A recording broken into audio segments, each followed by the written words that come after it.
Hi there, my name is Owen Kirkland, and welcome to Microanatomical. In today's video, we're going to be talking about the various types of fungi in Skyrim, a very popular RPG, one of the first RPGs I ever played. So yeah, now before getting into the video, I'm going to try and do a little introduction. It's going to be short, and also set up some parameters and everything like that. First of all, hello. Like I said, my name is Owen Kirkland. I've been studying mycology now for quite a while. It's what I'm going to university for, specifically for research. And I thought it'd be a fantastic idea to do these sort of videos where I do what I do on a day-to-day basis with my website, Microanatomical, and do taxonomy work, but instead in real life and video games. So that's kind of the idea, the gist of this. This idea actually was from a while ago. I had this idea in high school, and I thought it was a dumb idea, but I decided to actually do it for whatever reason. But outside of that, the parameters I want to talk about are two things primarily. One, when it comes to identifying various fungi in video games, there's not a lot that I can work with. When it comes to real life and identifying fungi at a species level especially, there are a lot of factors I have to consider. For mushrooms, spore analysis, what ecological niches to fulfill, what substrates they're growing on, different types of physiological features of very specific anatomical parts that to look at. There's a lot of things that are considered when deducing it to species. And don't even get me started when it comes to molds and other types of fungi. It's very, very complicated. So even though I'll list out species and, this is really my deduction, it's not anything that's like completely solidified, if that makes sense. When it comes to taxonomy, mycology, there's a lot of things that are weird. It's a weird field for taxonomy.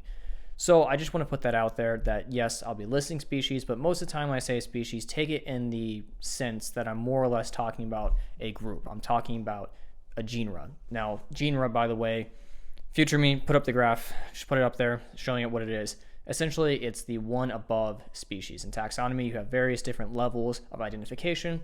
So typically, I would like to stick to genera because it's better for simplicity's sake, although there are some exceptions in this video where I am pretty confident with a given species. I'll talk about it when I get to that one. Secondly, I want to talk about the law of familiarity. I don't know if this is a coin term. I'm coining it now. I don't care. Whatever. Anyways, the law of familiarity essentially is when I'm doing this, I don't have a lot of things to work off of, right? I don't have spore analysis. I don't have actual, concrete evidence, except for some exceptions of what ecological niches it's fulfilling, if it's a saprophyte, if it's a mycorrhizal, whatever, jargon. So I tend to utilize this law of familiarity, which basically dictates that when it comes to determining given fungi in games, especially when it comes down to like a couple of choices, I'm always going to typically pick the one that is either the most distinctive or well known, the most familiar, because I have to do this from the mindset of a developer or a designer making these games that is not, well learned in the subject of mycology. They're not going to know the most obscure fungi out there. They're going to probably know the most common or the most distinctive types, the ones that are most familiar. So that's the law of familiarity. And that's really about it. I'm not going to waste too much of your time. Into the video. Go. Cut. Future me. Hi, it's me again. I wanted to also add another part. I know, I said I was going to make this short. I never do.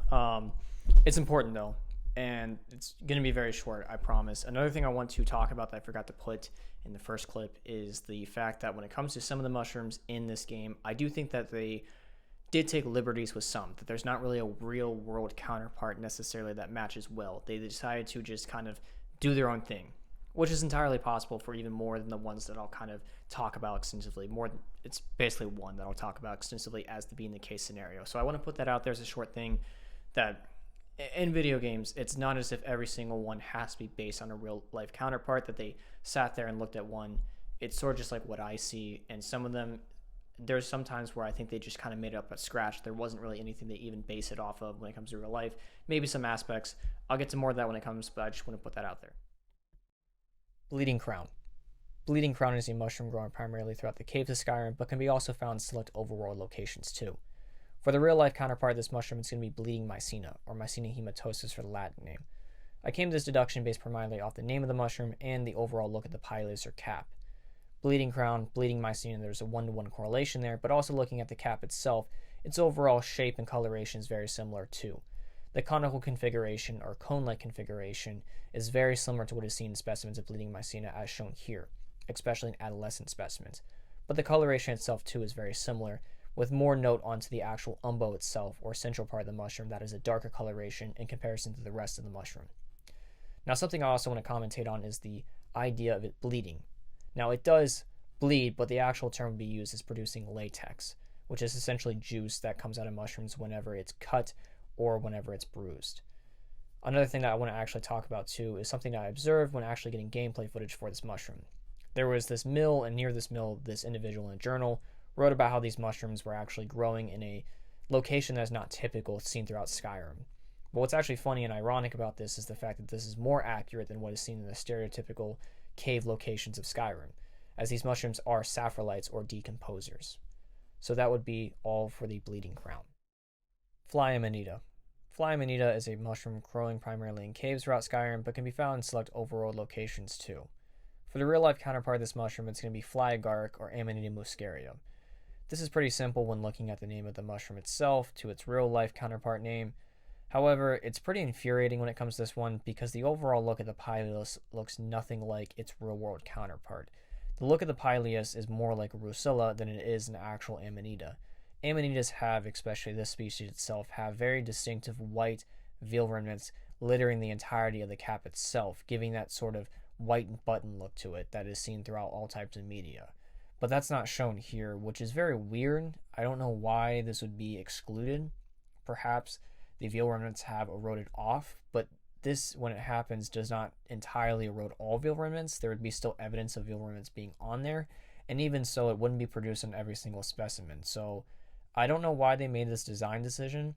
If I'm not mistaken, which my next video when talking about Oblivion might rectify, I'm familiar with the idea that Oblivion's Fly Amanita actually has veil remnants. Again, I might be wrong about that, and I'll stand corrected, but it's a very weird decision nonetheless, because it's a very distinctive mushroom, and I'm sure that getting the actual design of it wouldn't be hard. I don't know that much about game design anyways, but it's kind of irritating because it doesn't look anything like an actual fly agaric. It looks, like I said, a lot more like Rusella, red versions of Rusellas. But anyways, to, I guess, give just another fact out there, the reason why the real-life counterpart of this mushroom is called fly agaric is because of its use when used with milk to get rid of flies. Essentially, it would stupefy house flies, and this was sort of an older world way of getting rid of house flies in people's homes. So that is the fly Amanita, or fly agaric. Imp Stool. Imp Stool is a mushroom found throughout the caves of Skyrim, and when it comes to the real-life counterpart of this mushroom, it's pretty complicated. Now, when I first saw this mushroom, I was very certain that the real-life counterpart would be King Bolete or Boletus edulis as the real-life counterpart. I base this primarily off the overall large stature of the mushroom, especially when looking at the stalk and how large and bulbous it is. Additionally, the cap coloration as orange and brown is highly indicative of King Bolete too. However, when looking at this mushroom's underside, it has gills. And this is a pretty big deal because King Boletes have pores. They are considered polypores. A polypore is a mushroom that has either pores or teeth for the underside instead of gills. Now, when I saw this, I was pretty confused because this, to me, seemed like a surefire King Bolete real-life counterpart, but seeing gills really threw me off. And I tried to think of other mushrooms that would fit well, that have this overall look, especially when looking at the stalk, but have gills instead of pores.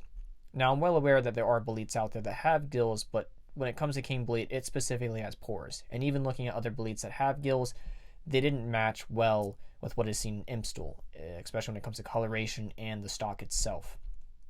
Now, there are other mushrooms out there that do have large and bulbous stalks, but even then, there weren't a lot of mushrooms that I saw that fit as well as King Bolete. And to be honest, when looking at the law of familiarity, which is something I talked about in the beginning of this video, I'm still going to stick with King Bolete as the real-life counterpart, despite the fact that, yes, in the game, it does show gills. Now, to try to explain why they would design having gills and not pores, I think it was just a design choice for either budgeting or to save time. It makes sense. I mean, it's not like most people are going to go out the game, look at the underside of these caps, and deduce whether this is realistic or not realistic, and make an entire video about it like some type of schizophrenic. It would make sense from that perspective. Now, there are other mushrooms in this game that kind of put a hole in that idea, and I'll talk about that later, but this is the best I can do with what I have. And again, I don't have any other mushrooms that fit as well as King Bolete. It is such a distinctive mushroom, especially when looking at the bulbous stalk. And this was a design choice, by the way, in the game that was intentional. I mean, if you compare this to other mushrooms in the game, they're not nearly as bulbous and large as what is seen in Imp Stool. So it's a very distinctive trait that they put for this mushroom specifically. And again, referring to the law of familiarity, King Bolete is the only thing that really comes to mind in consideration of the other circumstances of the mushroom itself, with coloration, overall cap size, and etc. So that is what I have for the Imp Stool, or Boletus edulis. Now, to also talk about something else, the common name Imp Stool comes from the common name of various types of mushrooms, toadstool. Now, this name is given to a lot of different mushrooms, typically mushrooms that are considered poisonous. So, Imp Stool, toadstool, kind of a fun play on words there. Thought I'll talk about what that term would come from. And that is it for this one. Mora Tapinella. Mora Tapinella is a mushroom found growing on decaying stumps and logs throughout Skyrim, and when it comes to the real world counterpart of this mushroom, it'd be mushrooms in the genus Tapinella/Bacillus. The deduction obviously comes from the name Tapinella to the Tapinellus genus of mushrooms, which some mushrooms are now considered as Bacillus. But nonetheless, if I had to give a species example for the real world counterpart, I would have to say velvet-footed Pax, or Tapinella/Bacillus atratomentosus, although this is nothing solidified as I explained in the beginning of this video when it comes to species. But the reason I say this is because of the fact that this mushroom specifically has a stalk and grows directly on wooden logs and stumps as a saprolite or decomposer, as what is shown in the game itself for Mora Tapinella. Now, what's interesting is this mushroom is one of the very few mushrooms in the game that actually shows itself in an ecological niche as a saprolite. Most of the mushrooms in this game are kind of up in the air in terms of what they are, if they're saprolites or mycorrhizal. Most of the time I have to confirm it either by the real world counterpart or based off the name, but this is one of the very few ones that actually distinctly shows itself as a decomposer as it's growing on decaying stumps and logs in the overworld. So that is Mora Tapinella, or the Tapinella/Bacillus genus of mushrooms. Namira's rot. Namira's rot is a mushroom found primarily in the caves throughout Skyrim, but can also be found in select overworld locations too. For the real-world counterpart of this mushroom, it's going to be hard agricide or agricidaria/molesta. The reasoning for its deduction is based primarily on the cap's look when it comes to Namira's rot. Looking at the cap of Namira's rot, it has a lot of deep fissures or cracks, and this is very similar to what is seen for agricidaria/molesta. Specifically, this species of agricide, as the cap matures, its cap will develop more and more distinctive deep fissures or cracks, hence its common name hard agricide. Additionally, when looking at the name Namira's rot, it can be implied that this mushroom is a saprolite or decomposer, which is similar to how agricidaria/molesta is for its own ecological niche as a saprolite or decomposer. That is it for Namira's rot, or hard agricide. Whitecap.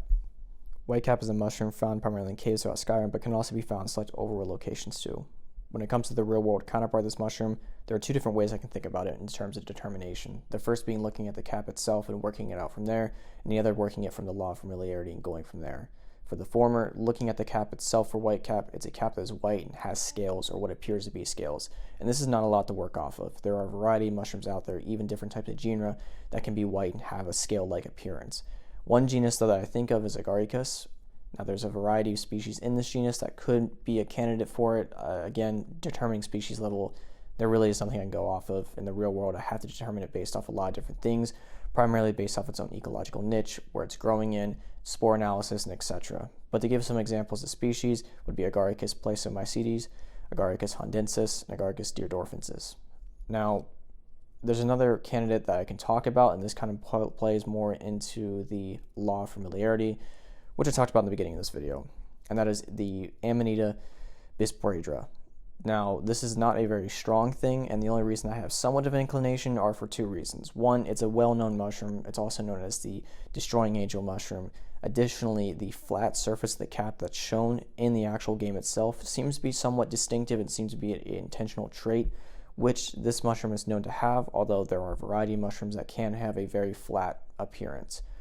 Again, there's not a lot to go off of, and the only reason why I also mentioned the Amanita destroying angel is because of how a fly Amanita looks. If you look at this mushroom, it's clearly a Rosella texture, but it's based off of Amanita muscaria. And I'm thinking that maybe perhaps this was the same scenario when it came to the whitecap, that the basis of it was a white species of Amanita, primarily destroying angel is what comes to mind, and for some reason they decided to make the texture not look like it at all. It's not the first time that they've done this, but again, I would stick to more of Agaricus and species that are white and have scales, just basing it primarily off the cap. I don't know how the developers made it. I don't know how the designers did it. So I don't know their philosophy in this, but I thought to also talk about, various species of Amanita that might qualify for it, just based off the fact that these are way more well known than it would be for species of Agaricus.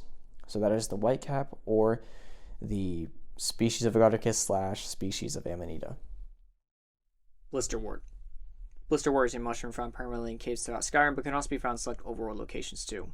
When it comes to the real-life counterpart of this mushroom, I'm going to be primarily talking about congruent grap Scytherella, or Typhrasia gospin / Scytherella delineated for the Latin name. Other mushrooms I'll be talking about congruent milkcap, or Lactiophilus corrigus, and congruent quart. Quartinaris corrigatus. Now, when it comes to the congruent grap Scytherellas, they're actually considered a species complex, which essentially means that they're a group of species that really haven't been determined as their own distinctive species and deserving their own distinctive species moniker, so they're kind of just thrown in this grouping until that becomes sorted out.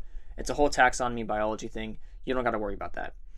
Now, what a congruent cap is specifically is essentially a cap formation that's highly wrinkled or wart-like in appearance, and this is shown in the Blisterwort. Looking at the Blisterwort, it shows an appearance that is very wrinkled or wart-like, and this reminds me a lot of congruent grap Scytherella specifically, but like I said, there's other mushrooms out there like the congruent milkcap or congruent quart that do have congruent caps too, that are highly wrinkled, but I'm sticking with the Scytherella because of the fact that milkcaps, they have gill formations that are decurrent, and what decurrent really means is the fact that these gills actually go sort of down, halfway down, the actual stalk or stipe of the mushroom and kind of form this arch-like appearance, which is not shown in Blisterwort. Additionally, when it comes to the milk caps, they tend to have a depressed center, or at least convex center, which is not shown with the Blisterworts. Now, when it comes to congruent quartz, they are very similar looking to Scytherellas, except for the fact that the actual stipe of it is a little more colored brownish or yellowish. That tends to be the case scenario, where although congruent cap Scytherellas can have a dingy brownish coloration, it's not white, it tends to be more white, and I'm just favoring congruent cap Scytherella. There's not a lot I can go off of, like with the variety of these things when it comes to species. There's a lot of things that have to come into play, but nevertheless, I am sticking with congruent cap Scytherella as the real world appearance of the Blisterwort, just how its basis is in terms of the cap configuration looking so wrinkled or wart-like in appearance. So that is the Blisterwort or congruent cap Scytherella. Swamp Fungal Pod. The Swamp Fungal Pod is a mushroom found in marshlands throughout Skyrim, primarily near bodies of water. Now, when it comes to the real world counterpart of this mushroom, I'm going to be talking about Urstars, more specifically Urstars in the genus Geostrum. Now, I can actually delineate this down to species identification pretty confidently when looking at the actual outer layer of this mushroom that kind of look like petals. The actual terminology is exoperidium or rays. When looking at them at the margin near the sort of bulbous white thing, which is actually called the interperidium or spore case, you can see this collar that starts to unwrap itself around it. And because of this collar, it's highly indicative of this being the collared Urstar or Geostrum triplex for the Latin name. Now, what this exoperidium is essentially a protective layer for mushrooms in their immature state, and as it hits maturity, it goes through a process called dehiscence, and the actual exoperidium splits apart, developing these rays or petal-like appearance that you see. Now, this houses the spore case or interperidium, which is the, like I said, sort of bulbous white thing. And what this thing is actually what houses something called the gleba. What a gleba is essentially is a spore mass. The spore mass is what develops spores, and at a certain point in maturity for this mushroom, it'll actually develop a hole at the apex or top of the spore case, and that's how it releases spores in certain conditions. So that is the swamp fungal pod, or call it Urstar. Scaly Pholiota. Scaly Pholiota is a mushroom found growing on dead birch trees in Skyrim. When it comes to real-life counterpart of this mushroom, it's Scaly Pholiota. Now, to be honest, Scaly Pholiota is a common phrase that can be applied to a lot of different mushrooms in the Pholiota genus, but typically what's referred to as Scaly Pholiota is Pholiota scorosa for the species Latin name. Now, there's not really much to say in terms of deduction. It's a very accurate mushroom overall, and I'm very impressed with a lot of the details they put in, but I'll talk about that more in the in-analysis and everything like that. But even the stipe has scales, which is very impressive, as the real-life counterpart tends to have scales, and its actual ecological niche as growing as a saprophyte on dead birch trees is very accurate, because Scaly Pholiota does actually, in fact, favor birch trees. But what I want to touch on more than anything is why this mushroom specifically is so accurate in comparison to other mushrooms throughout the game that are not as accurate and kind of just reuse assets for the most part, especially when talking about the gills and the actual stalks themselves. I touched up briefly on this with the Imp Stool and its own inaccuracies and why I think that one has inaccuracies, whereas this one is super detailed and super authentic to the real-life counterpart. And basically what I think it is that this mushroom was one of the first ones that they actually designed and made. Again, it's a theory. I don't know the developers or the design team. I don't know how they actually did everything, but it seems evident that this is one of the first ones that they did because they got so detailed with it and everything. But once they did it, they realized that it takes a long time to make specific textures and assets for one mushroom and then have to do this for a variety of them. So I think over time, as they just made more mushrooms, they just decided to reuse assets and everything to save time and possibly money and everything like that. Which is why I think when you see Imp Stool, which the real life counterpart is supposed to be a polypore, it has gills, which is incorrect. But with this one, it's very accurate. There's not really much else to say. It's a very impressive one in terms of accuracy, but that's really about it. The Scaly Pholiota, or Scaly Pholiota. Glowing mushroom. The glowing mushroom is a mushroom found in caves throughout Skyrim, and when it comes to the real world identification of this mushroom, I really don't have much, to be honest with you. This is one of the mushrooms I believe that, as I talked about in the beginning of this video, that the designers took a lot of liberties when making this mushroom. There's not really one central actual basis for a real world counterpart when it comes to this mushroom. There are some inspirations that come from the real world, specifically with a bioluminescence. Now, there are mushrooms that are capable of bioluminescence, one of the most prime examples being jack-o'-lantern mushroom. However, when it comes to bioluminescence, it's kind of a common myth that these mushrooms will basically light up a room in dark conditions. It does light up, but it's a pretty faint thing in reality. You know, if you have certain photography equipment, you can obviously accentuate these features and it makes it look like as if it's glowing an entire room. But from the naked eye, it tends to be a pretty faint thing and it has to be a very dark area. But nevertheless, this is a very real thing. Mushrooms, there are some that actually glow, but as I just talked about, it's not really what is seen in the actual game of Skyrim. Now, when it comes to the actual elongated appendages or cilia-like structures that are coming out of this mushroom, there are some inspirations I can see in terms of mushrooms out there. More specifically, the spongy tooth polypore or even bear's head are some examples. Mushrooms of that type of categorization could be the inspiration for how these appendages are out. Yeah, I could think of it being some type of mycelial appendage, but to be honest with you, when it comes to a lot of fungi, and I'm going to actually talk about this a lot more in depth with another video that's not related to this game, but related to Elden Ring. When it comes to actual mycelium, that is, external, that's not underground, you can see it on mushrooms. Typically, this is called basal hyphae. However, it's not the case scenario typically that mycelium would be growing out of the caps of the actual mushrooms themselves. There really wouldn't be a purpose for that necessarily. It's not just a likely thing. So I don't think this is necessarily mycelium. It could be in the game. I don't really know lore-wise what it could be or couldn't be. I'm more talking in terms of the real-life aspects of everything. But I think there is some inspiration that you could say from bear's head or lion's mane or mushrooms of that categorization. So there's not really much to say. This also goes true for the giant glowing mushrooms. Again, kind of the same thing. I don't really have an ID. I could sit here and talk about what the basis of the actual mushrooms themselves are and give us some ideas of genre, but I don't really feel like that would be useful. I mean, if I don't have a somewhat solidified idea of the genre, I don't really feel like there's a point sitting here just spitballing different types of ideas. There are a variety of mushrooms that can look very similar to each other, even in stature. So unless I have more details, there's not really much I can glean from anything. But that is the glowing mushroom. Giant lichens. Giant lichens are lichens that are found through the marshlands of Skyrim, particularly near bodies of water. At least that's what I've observed. Now, when it comes to the real-world counterparts of these, there are a variety of different lichens that look very similar to this in terms of their thallus state or macro state, having sort of large thalluses. And so they're kind of just going to be spread out these pictures here, but that's not really what I want to talk about. What I'd like to talk about more specifically, what exactly a lichen is. If you didn't notice, I didn't really say these are necessarily a fungus in Skyrim. It's sort of its own thing. Now, the textbook definition of what a lichen is essentially it is a mutualistic symbiotic relationship between various types of fungi in the Aciomycota or Basiomycota phylum, and various other microorganisms, more specifically algae or cyanobacteria, which cyanobacteria are bacteria that are capable of photosynthesis. Now, with all that jargon aside, and I'm just going to put this here, there's going to be a timestamp here. If you don't want to listen to a bunch of biological nonsense, timestamp here of when you can skip to the end. But essentially in the synopsis, they're lichens. They're a variety of different lichens that have moderately large thalluses. But if you want to stick around here, schizophrenic ramblings of evolutionary biology and everything like that, when it comes to the actual idea of what lichens are in terms of them being fungi or not fungi, because there's a lot of contention around it, I'll give you my opinion. This is an opinion. I'm not saying this in credence of, this is an expert testimony or anything like that. This is just my own crackshot theory of what I think lichens technically really would be from the standpoint of an evolutionary perspective.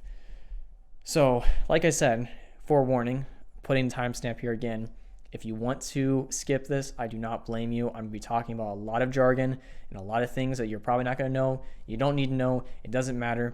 I just have schizophrenia. That's all it is. Okay, so what do I think lichens are? Are they fungi or are they not fungi, more specifically? Well, yes and no. Yes, but actually no, more specifically. So how I see this from an evolutionary standpoint is basically these organisms, in my own opinion, are the precursors of a new kingdom of life. Now, hold on here. I'm going to talk about something else. And this is probably a term if you're out of high school that you probably haven't heard in a long time. If you're now in high school by happenstance that you're watching this, congratulations. You can know something that biology teachers should teach, which is the endosymbiotic theory.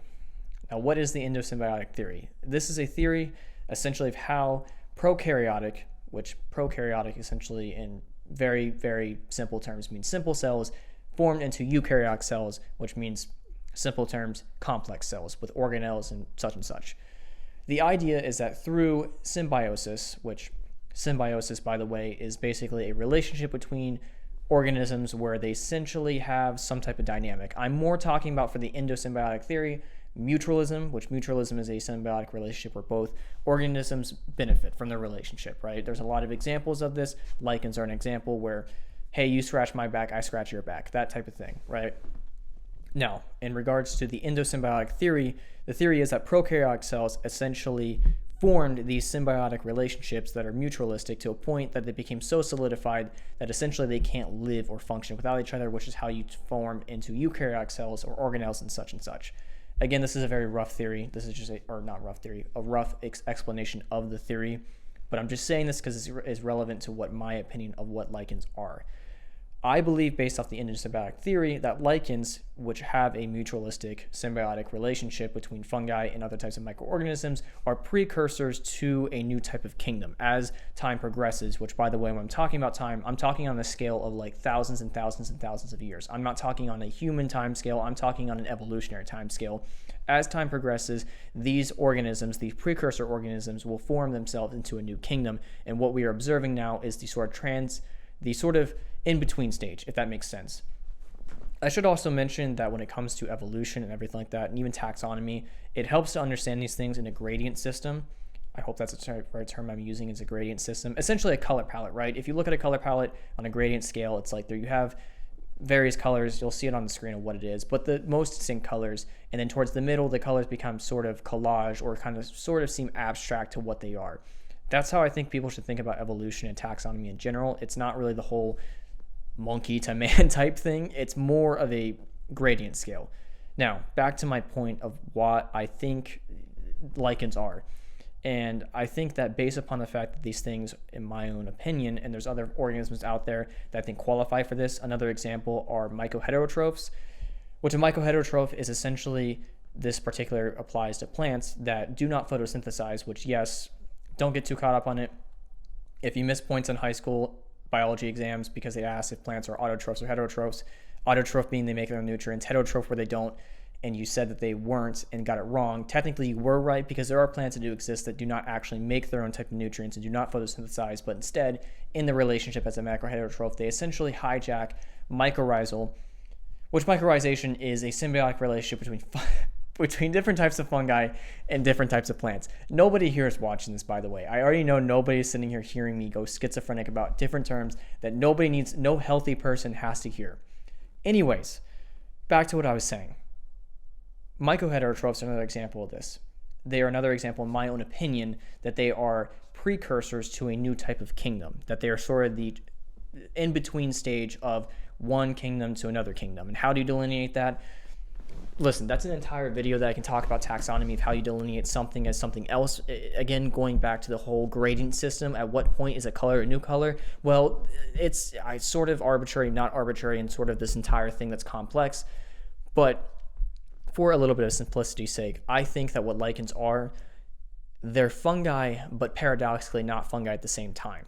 They are sort of this in-between sort of very abstract thing. And I'm, again, talking on the scale of like thousands and thousands and thousands of years. This is sort of like a merging stage of sorts, if that makes sense. It doesn't make sense. Again, nobody's watching this. This is just pure schizophrenia them talking.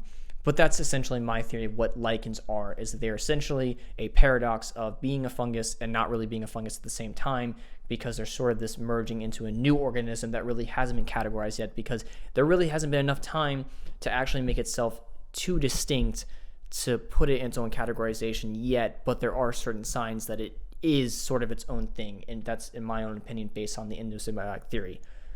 Again, this is not anything concrete. This is my own personal theory. If you ask other taxonomists out there, they're going to have different things to say. There's a lot of contention over this. Some will staunchly say that no, they're in fact their own separate organisms, and these are the reasons why, and they're not wrong. Again, it's sort of this thing where it's very complex and sort of up to perception. So does that make sense? No, it doesn't make sense. Great. It doesn't matter. Nobody's watching this. Any healthy person would have skipped, and that is talking about the giant lichens.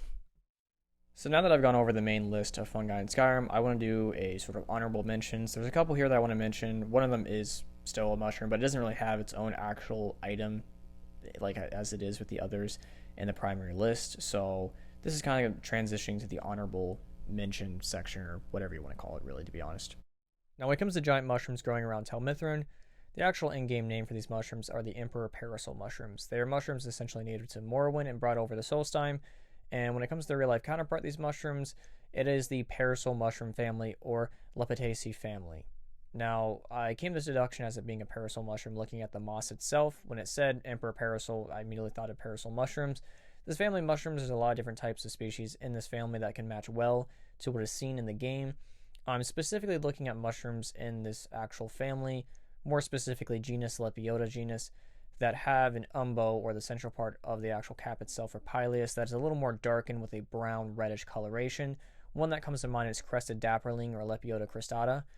But there are a variety of different mushrooms that can be actually matching well to what is seen in the game, depending on, different variety of factors in terms of their maturity state and etc. But for this little shout out, for this little honorable mention, I thought talk about the giant mushrooms that are growing around here, and they are very well a real life mushroom, and that is the Parasol mushroom family, or Lepitaceae family. Something else I want to talk about are fairy rings. Fairy rings are found in Skyrim in select locations, and this is a very real thing. And how this process essentially works is you have a given terrestrial mushroom, and it's a mycelium, will essentially expand outward at the same rate, and as this occurs on the fringes of this sort of area, the mushrooms will be produced, and it forms into this circular or ring-like structure, hence its name fairy ring. Now, the term fairy ring comes more from mythology. There's different types of ideas in terms of folklore of what these things were, as from fairies dancing in these things, to witchcraft, to portals, to all kinds of shenanigans. But essentially, that's how the process of fairy rings happen. And this isn't just, consistent with one species of mushroom. This can happen to a lot of different species of mushroom. There isn't just one. Now, there are mushrooms out there called the fairy ring mushroom, but again, it's not just limited to one species or a couple species, a variety of species of mushrooms. I've observed it with different types of mushrooms in my time and seen it before. But I just wanted to kind of touch on the basis of fairy rings. Now, in terms of the accuracy and everything, I'm not really going to talk too much about it. This is a video game. I'm not going to get too much in the weeds about it. But the only thing I will say is that typically when it comes to fairy rings, for each ring, it's typically one species that will form into a ring. Now, it is theoretically possible that there could be, multiple types of species that grow into an actual ring itself. But that's the only thing that I would say is sort of inaccurate. But again, I'm not going to get too much in the weeds of that. I just want to kind of do this, honorable mention of fairy rings since they are found in the game. So that is the fairy ring. So now that I've gone over all the fungi in Skyrim, the kind of last part of this video is sort of going over my opinion on the depictions in terms of inaccuracies or how accurate it is and everything like that. And just kind of, my overall opinion, nothing too serious. But when it comes to Skyrim, I would say that overall they did a pretty good job. I think that there are a variety of different fungi in Skyrim. I am a little disappointed. I'm going to talk about this more when I inevitably get to the Oblivion video in my analysis, because I think it's better to compare those two games. I think that there's not as many fungi as there were in Oblivion, especially different types of fungi, and that's pretty disappointing. I talked about this extensively in my last video, but I always like to see fungi outside of mushrooms. I love mushrooms, but I always like to see molds, yeast, rust, smuts, and etc. I think it's always fantastic. I think it's something more video games should try to do. Again, I get it. I'm not going to go Redditor mode with inaccuracies and stuff like that.